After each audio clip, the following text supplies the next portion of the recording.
Hindi lang po ebidensya sa article of impeachment ang malakas laban kay Sara Duterte. Pati prosecutor lumakas. Ito nga po ay dahil sa official na tinanggap ni na Congresswoman-elect Laila de Lima, Congressman Chel Jokno, ng Akbayan Party List at Mamamayang Liberal Party List. Bagong congressman na maging membro ng prosecution panel or team mula sa Kongreso. Parehas po silang kinausap na, tinawagan na ni Speaker Romualdez at ino-offer sa kanila ang mga posisyon at hiniling na tulungan ang Kongreso tungkol sa article of impeachment. Tinanggap po 100% at proud na kanilang haharapin ang kanilang bagong yugto ng buhay bilang elected congressman sa party list system, law party list system at magiging prosecutors. Medyo matindi yan kasi si Jokno po, veterano na yan sa impeachment. Yan po ay private prosecutor ng panahon ng impeachment ni Erap Estrada. Si Laila de Lima naman ay senador dati, justice secretary, ipinakulong pa ng mga Duterte. Itong dalawang ito ay parehong biktima ng mga batikos, pamimersonal ng mga Duterte. Ipinakulong ng 7 taon ni Duterte si de Lima kahit senador.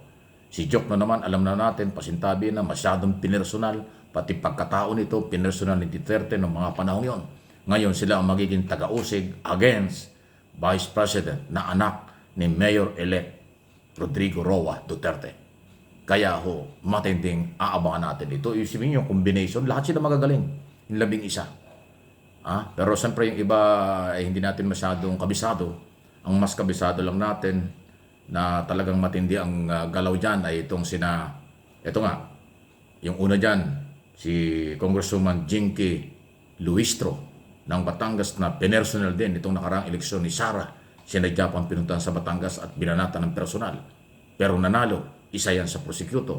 So, isipin mo, Luistro, de Lima, Jokno, okay?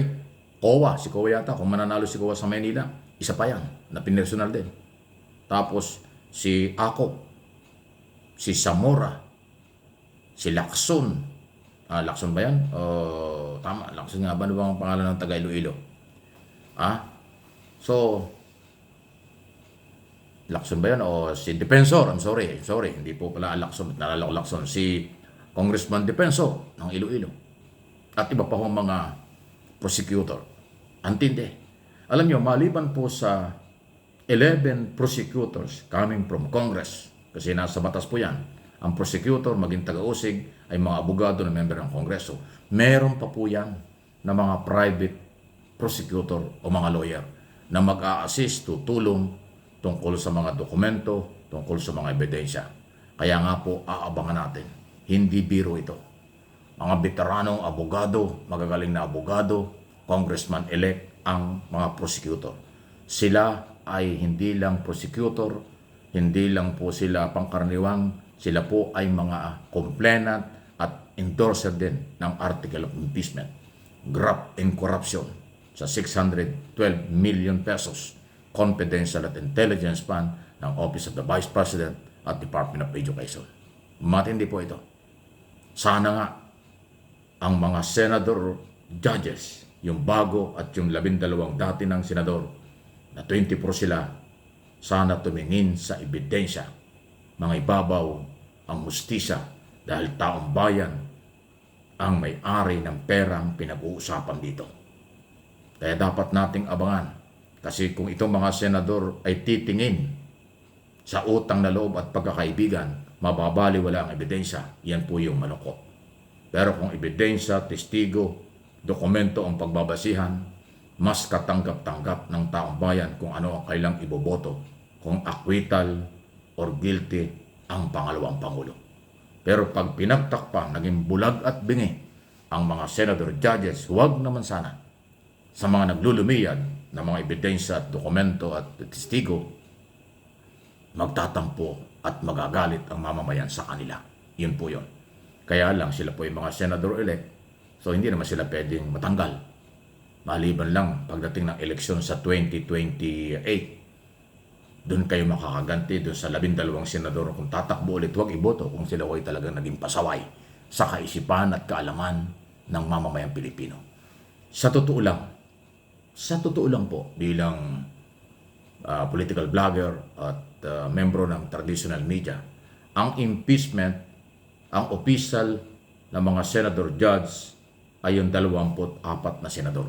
Yung mga senador judge, yun talaga ang official. Pero ang mamamayang Pilipino na mag-aabang dito sa trial na ito yung ma-influensyang judges. Ito yung ma-influensyang may karapatang magsabi at maniwalang guilty or not guilty ang isinalang sa trial. Kasi alam nila, sila'y complainant din, silang may-ari ng pera. Pangalawa, alam nila, base sa kanilang makikita at madidinig sa trial, kung guilty o not guilty. Hindi lang yung mga senador. Yan ang paalaala natin sa mga senador. Hindi lang kayo ang maghuhusga, hindi lang kayo ang magdidesisyon. Although kayo may karapatan, pero mas matindi ang magiging desisyon at paniniwala base sa makikita at madidinig ng mamamayang Pilipino, Luzon, Visayas, Mindanao at sa buong mundo. Kasi live sa social media, live sa traditional media ang gagawing trial. Initial na pagsisimula sa June 2, malapit na yan. Para bigyan ng proseso. Tapos by July, August, yan na po yung kasagsagan ng trial. Sayang nga, masyadong na-delay ito eh. Dapat nga tapos na ito. Kung tinapos ito before election, mas maganda kung sana naging labanan itong nakaraang eleksyon. Alam na natin kung sino at hindi at kung ano ang galawan. Pero problema ko kasi, tinapos yung eleksyon. Nagkaroon ng mga bagong senador, kaya ayan ang nangyari ngayon. So, kaya kaabang-abang. Nakabuti ba ang trial na ito after election? Kumpara doon sa kung dapat nag-trial mula noong February, natapos before election. Isa yan sa mga pwede niyong bigyan ng komento, paliwanag, reaksyon sa mga isyong ito. Lahat tayo entitled sa ating paniniwala, sa ating opinion sa isyong ito. Dahil itong isyo ng kinakaharap na article of impeachment, betrayal of public trust ni Sara Duterte, mamamayang Pilipino ang mahalaga dito. Sila ang naghalal sa mga senador judges. Kaya kayong mga senador, inuulit ko, lingon ninyo, tingnan ninyo, huwag niyong iwan ang mamamayang Pilipino na magiging magbabantay, magdidesisyon, may karapatan sa kanilang makikita at maririnig sa gagawin niyang trial against Sara Duterte. Abangan talaga yan. Please like and share ng ating video dito sa Mike Abe Opinions at yung isang channel pakasama na MA Pinoy TV.